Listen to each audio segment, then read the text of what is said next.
Hello, English 111 students. I wanted to present to you the course theme and essay sequence that we're going to be going through this semester. This will give you a sense of the kind of overall approach that we're going to be taking to English 111, as well as give you a brief preview of all of the different papers that we're writing. So the theme of this course is civil discourse, and you're free to look civil discourse up yourself, of course, but generally speaking, civil discourse means being able to debate people and not to hate on them, to disagree with people who have different opinions than us, but to be able to do it in a respectful manner, to be able to do it maybe even in a productive manner, where instead of just shouting at each other, we can listen to and learn from one another. And so this is kind of the theme that ties our English 111 together, and you can see in the sign, I respectfully disagree with your opinions, but I still value you as a person. I think it kind of nicely encapsulates what civil discourse means. In our first essay, we're going to be looking at Jonathan Haidt's TED Talk. TED Talks are online kind of presentations by some of the leading thinkers in the world. And Jonathan Haidt is a moral psychologist and a researcher. And he wrote a book called The Righteous Mind. This isn't meant to offend you.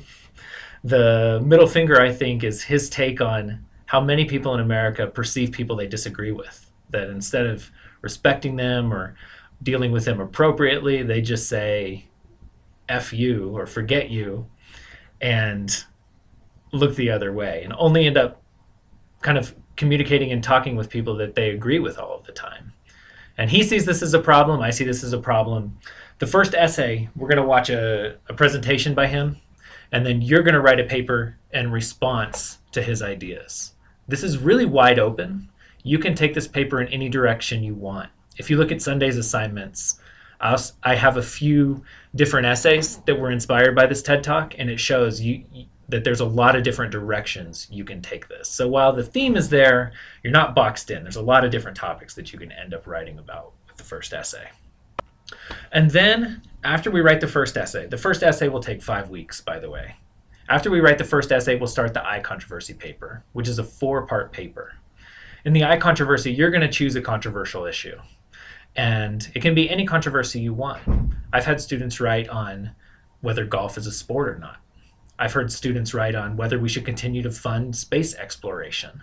And then, of course, students also sometimes choose the more traditional controversies like gun control or gay rights or those kind of things. But anything that's a controversy, you can write about. If you're into cosmetology and makeup, I bet you there are controversies in makeup that you could write about. Or really any topic, you can find any controversy you want. So you're not boxed in there. However, you are going to be with this controversy for the rest of the semester. And so you'll see how it unfolds, but you're going to have to stick with that controversy for 10 weeks. So the first paper is your personal connection to a controversial issue. And this is a personal paper about why you chose it and experiences you've had. Then you're going to write part 2 of the I-Controversy, which is really going to be the next paper. And this is the best argument you can make for the yes side of the issue. So you're going to drop your own opinion here. And you're actually going to write this in the third person. What's the best argument that golf is a sport, for example? Or what's the best, and whether you agree or not, you're going to drop that and you're going to write the yes side. And you're going to use evidence and research to support your arguments in part 2. So part 2 is really a research paper. And part 3, it's the exact same as part 2, except for it's on the other side. Now you're writing the no side. So you're going to write an evidence research-based paper on why golf is not a sport.